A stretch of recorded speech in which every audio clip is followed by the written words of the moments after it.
The misunderstood beauty of forgiveness. For some time now, I have been meditating on one word: forgiveness. I turned it over and over in my mind. I searched through books, listened to sermons, and collected beautiful teachings. They said, forgive so that God will forgive you. They said forgiveness is not for those who hurt you. Forgiveness is for you. Beautiful words, powerful words. But sometimes, beautiful words become difficult to swallow when the wound has your name written all over it. Because what happens when the people who wounded you are comfortable with what they did? What happens when they bragged about your pain as though cruelty were a trophy, as though breaking your heart meant they had won the lottery? What happens when the hands that injured you belonged to people you trusted, people you defended, people you loved, people you never imagined would become the authors of your tears? That was when I discovered that forgiveness is deeper than a quotation. It is more than smiling and saying, I have moved on. It is more than accepting what happened and allowing it to slide. Because sometimes we say we have forgiven, yet beneath the surface of our minds a fire is still burning. Then a familiar face appears, a careless word is spoken, a forgotten memory knocks on the door, and suddenly the fire we thought had died begins to breathe again. The heart remembers, the body remembers, the soul remembers. And I began to ask, can human beings truly forgive by their own strength? Perhaps what we often call forgiveness is simply learning to live beside the wound. Perhaps we bury the pain, decorate the grave, and tell everybody that it is gone. But buried pain is not healed pain. True forgiveness is beyond the physical. It is deeper than emotions, greater than psychology, and stronger than human determination. True forgiveness is divine. That is why forgiving someone does not mean calling evil good. It does not mean returning to danger. It does not mean rebuilding trust.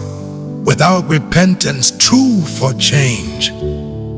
Forgiveness may release the offense, but wisdom must still establish boundaries.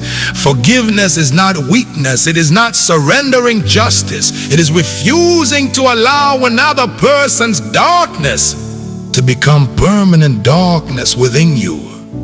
But no human heart can reach that place through willpower alone. We need God. We need God to enter the rooms where the memories are still screaming. We need Him to touch the places our smiles have been hiding. We need Him to take charge of our hearts, our minds, our spirits, and our souls,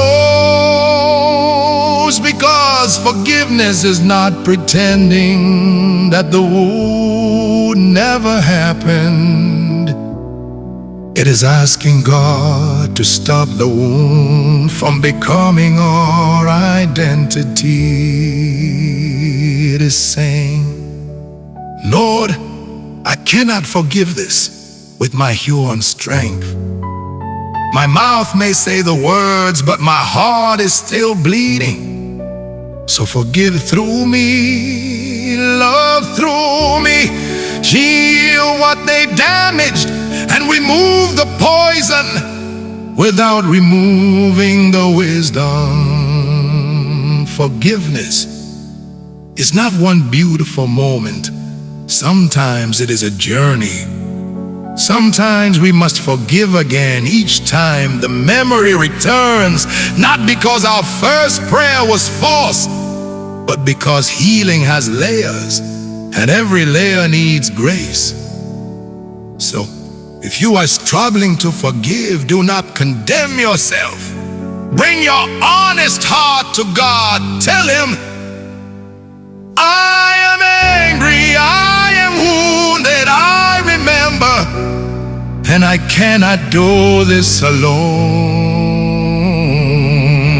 Then allow Him to build your inner person until your pain no longer controls your peace. That is the misunderstood beauty of forgiveness.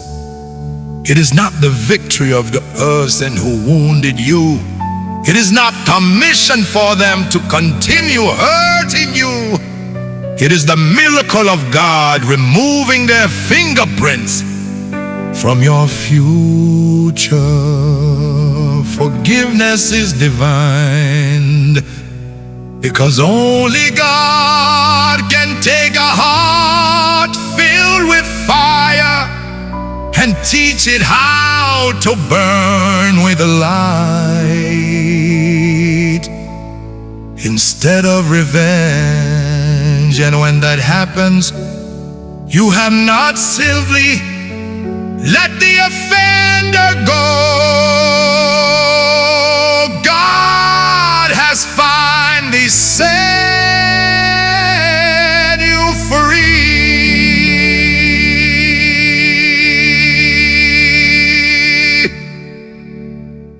For some time